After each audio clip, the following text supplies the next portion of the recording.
The background on this. Stan Van Gundy was on this podcast recently. I think it was the Nothing Personal with David Sampson podcast.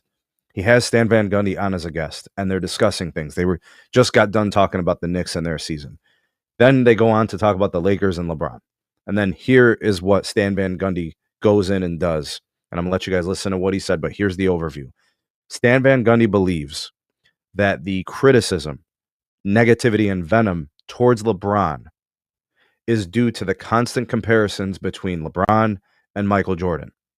And that element of resentment from some of those fans is just because of that who's greater debate. Van Gundy also says that LeBron has all of the accomplishments, the best or the greatest career in NBA history. He believes it's undeniable, and he doesn't understand why there's hate for LeBron. For him to, if he really means he doesn't understand why there's hate for LeBron, if he really doesn't understand that, then he's naive, because there's several things that people don't appreciate about LeBron. A lot of it has to do with many of the things that he says. A lot of it has to do with many of the things that he does. And a lot of it isn't even necessarily basketball related. Some of it is, and some of it isn't. So for him to be that naive, if that's true, that's kind of foolish looking on his part. I don't think so. I think he's just saying he's, objectively viewing LeBron's career as being great and all those things. So this has to do with the GOAT debate.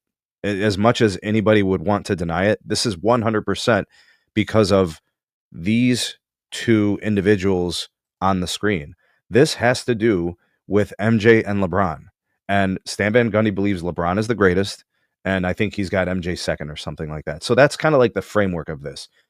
So if Van Gundy believes that there's undeserved hate for LeBron, and he's saying it's because of the Jordan GOAT, LeBron GOAT debate, he's assigning blame to Jordan fans, Jordan fanatics, Michael Jordan, the existence of Jordan's great career, whatever. And then he's not acknowledging some of the things that LeBron has done, or LeBron has said, or how things have played out during LeBron's career within the media, within narratives, controls. I mean, you hear people say all the time, it's about LeBron's controlling the roster and all these other things, and the decision and the announcement. And I mean, there's 100 things that people say, and I'm not here to speak for people. I'm just here to kind of go through this. LeBron picks up a $52.6 million option. Lakers fans are probably not happy about that, because Lakers fans would like to see flexibility within the team so they can build a legitimate contender. The Lakers fans are used to championships. With LeBron age 40, turning 41 in the middle of the season, and making $52.6 million, I believe that he can't play to that value. I don't think there's a version of LeBron at age 41. So he's not going to be as good as last year, which wasn't as good as the year before, and all those things. Price is what you pay. Value is what you get. There's no value in a contract for a 41-year-old player at $52.6 million where he can perform all NBA first team, because that's what that contract says. At $52.6 million, you are saying you are a championship caliber player. You will carry. The truth is that since LeBron has gotten to LA, which was in 2019, he has not carried. The championship in 2020, Anthony Davis was the best player. There's two sides of the game. And you can argue that LeBron was great in the finals. I'm not going to argue against that. But so was Anthony Davis. And Anthony Davis was clearly better in every round before that. And then when AD isn't there and LeBron was there, the team wasn't very competitive, only for short amounts of time. Because LeBron is old, but he's still making $52.6 million.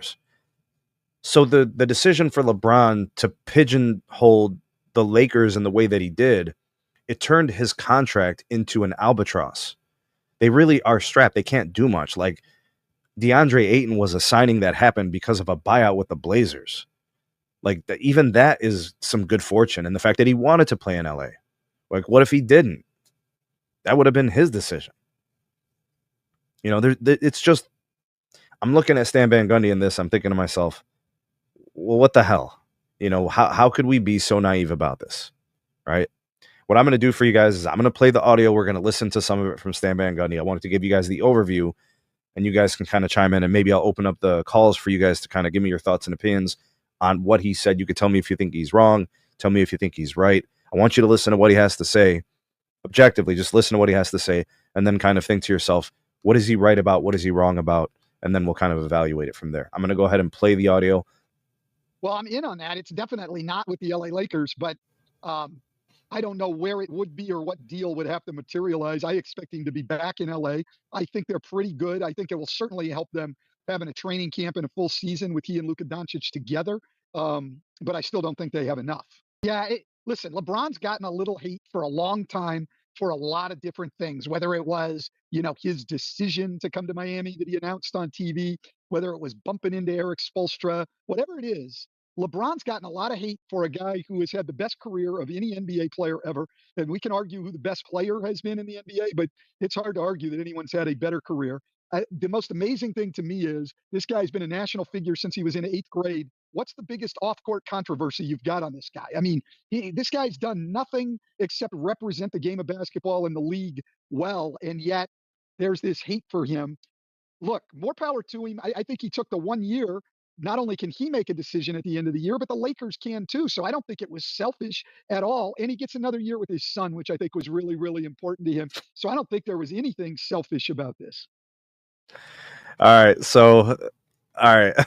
Stan Van Gundy's losing his damn mind. First of all, it is selfish, and that's okay. There's nothing wrong with being selfish as long as you understand and we're all on the same page. You're being selfish. He mentioned how LeBron has a squeaky clean image and he's never done anything wrong. What does that have to do with anything about this basketball decision? His decision to sign at $52.6 million made it clear that he wanted to be a fully star valued player. And it was going to hinder the ability of the Lakers to do anything. And then the day after, LeBron says, or at least through his camp, that they want to see the Lakers be more competitive in free agency and constructing a roster that allows LeBron to compete for a chip. Which, by the way, if LeBron is on your team at 40, 41 years old, you need a lot to help him win a chip. Like, he has to be like your fourth best player. Like, even as your third best player last year, like, you lost in the first round. So, like, imagine what else you have to put around him. He brings up Bronny. Like, that's, like, what does that have to do with this? In fact, if anything, that jeopardizes your roster. Stan Van Gundy is actually proving that LeBron's selfishness is hindering the Lakers' ability to compete.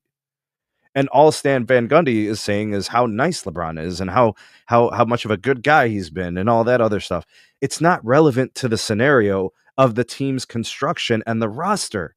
Stan Van Gundy, in my opinion, is wrong. It's not that what he's saying is wrong. It's that he's not addressing the issue, which is the Lakers roster, which is 100% correlated to the lack of financial flexibility that they have.